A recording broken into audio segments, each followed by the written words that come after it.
We know exactly where these billions of dollars worth of gold and silver and valuables are located, but for now they're going to remain at the bottom of the ocean.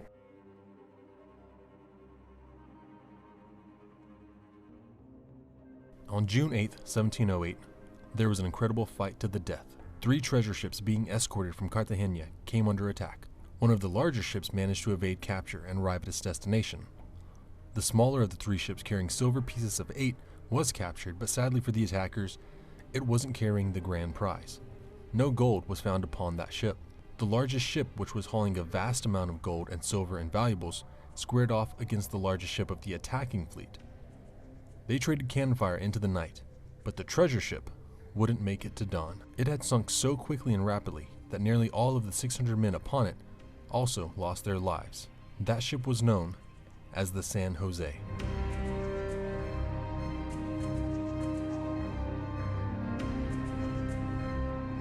So why is there a Spanish ship with billions of dollars worth of gold at the bottom of the ocean? How did it get there? And most importantly, if we know exactly where it is, why has no one gone to claim this incredible treasure? Well, we gotta go back 300 years ago before the San Jose became the holy grail of shipwrecks. In 1708, a Spanish fleet was being assembled in the Caribbean Sea. They had planned on bringing back the riches to their king, King Philip V. This Spanish treasure fleet periodically made trips between Spain and its territories in the New World. One of the flotillas set sail from Spain to Cartagena in 1706, and it was carrying goods to be exchanged with traders and the Viceroyalty of Peru. However, the Peruvian merchants weren't exactly excited about the long journey, considering they were constantly on the lookout for the attacking English. This caused the voyage to be delayed for over a year. It ends up being 1708, so in May, a fair was held, and the Spanish collected millions of reales worth of gold, silver, jewels, and other valuables. So now that the Spanish had gathered all of these treasures from Portobello, they would start on their way to Cartagena, and once they made it to Cartagena, they'd go to Havana, where they'd have more escorts led by a French privateer. So from the sounds of it, if they could just make it to Cartagena, they'd be all set, and King Philip V would be that much richer. So the majority of the treasures were loaded onto one of the 2 largest and most powerful ships, the San Jose. But that's not to say that the other ship didn't have a fair amount as well. The San Joaquin also had a very large amount of treasure, and lastly, a very small amount was placed on the Santa Cruz. These 3 warships were being escorted by about a dozen merchant ships, which were mostly unarmed, but they did also have armed escorts, which included a privateer and a large hulk. I have an army. We have a hulk. I got a job to do.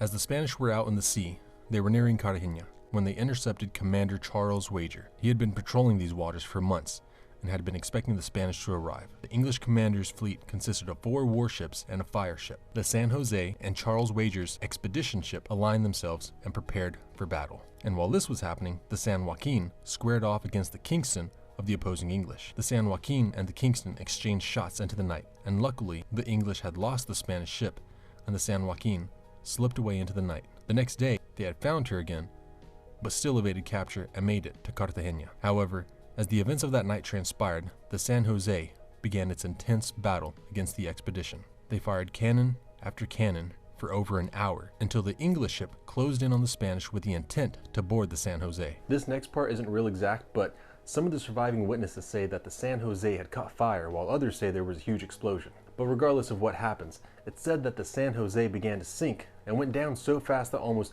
all of the 600 men aboard had no time to escape and went down with the ship and its incredible treasure. The ship stayed buried with its massive loot for almost 3 centuries until a group of private investors from the US financed the first modern day efforts to find it. They were publicly known as the Sea Search Armada, or SSA for short, and they began scouring the ocean floor day after day until finally they found it. They found the long lost treasure hoard, the San Jose.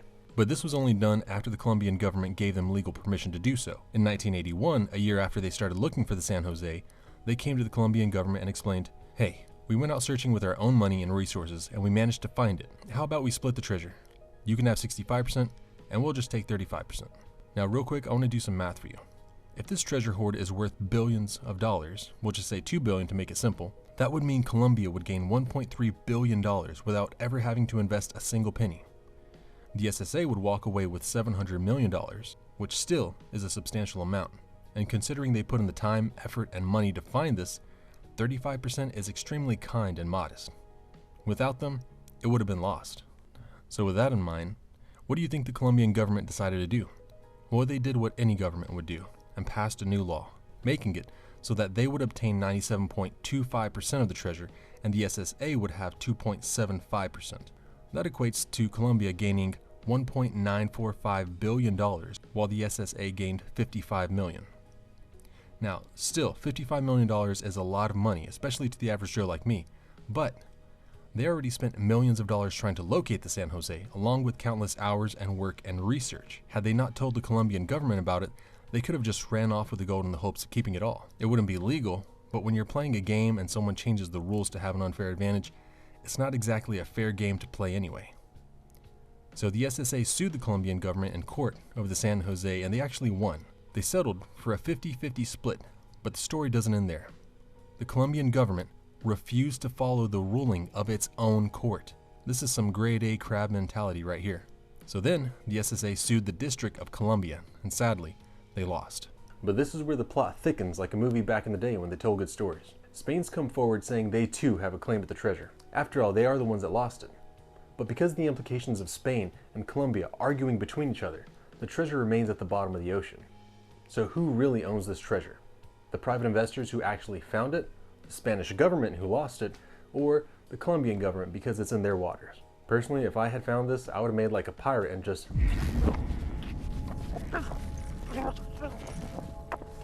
It could be decades before Spain or Colombia finally come to an agreement about the San Jose, because they're not even the only ones who claim to have rightful ownership to these riches.